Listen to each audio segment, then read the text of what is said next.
Bastos jam, sinagawa ni AD ang kalaban, dalawa ang pinosterize. May tumalsik ng araruhin ni King James, nag-showtime pa si Austin Reeves.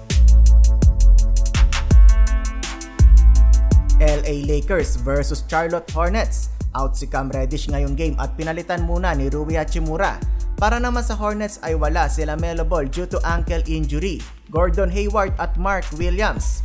Kasalukuyang may 8-game losing streak ang koponan ni LaMelo, habang ang Lakers ay kakagaling naman sa talo kontra Boston Celtics sa kanilang Christmas Day special.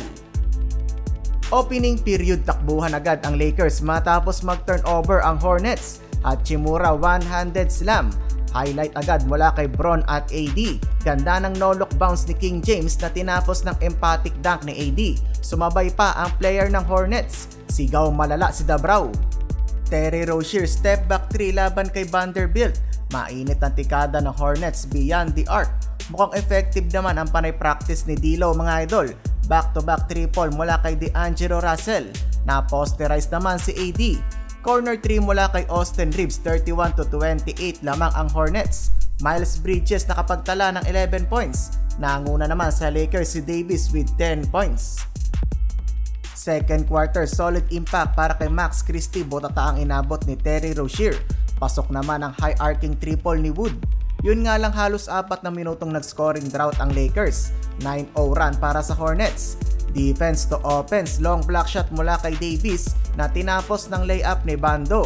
Nag-agawang buko na si Rozier at Taurean Prince.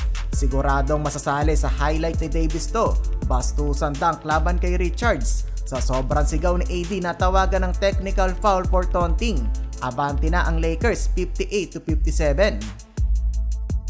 Umaarangkada ang opensa ng Lakers pagpasok ng third quarter. Umakaripas na naman ng takbo si King James mga idol.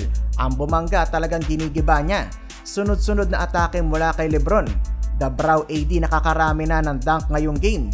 Nag-ala LeBron, chase down block naman si Bridges. Binalibol spike ang dunk sana ni Bando.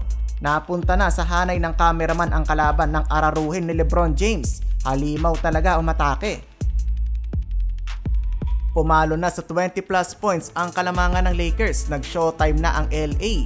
Max Christie gusto pang pomosterize. Samantala si Reeves nag-behind the back, napagaya tuloy ng de oras si AD at LeBron. LeBron James 17 points, samahan pa ng 11 assists. Leading scorer si Anthony Davis with 26 points, 8 rebounds at 4 blocks.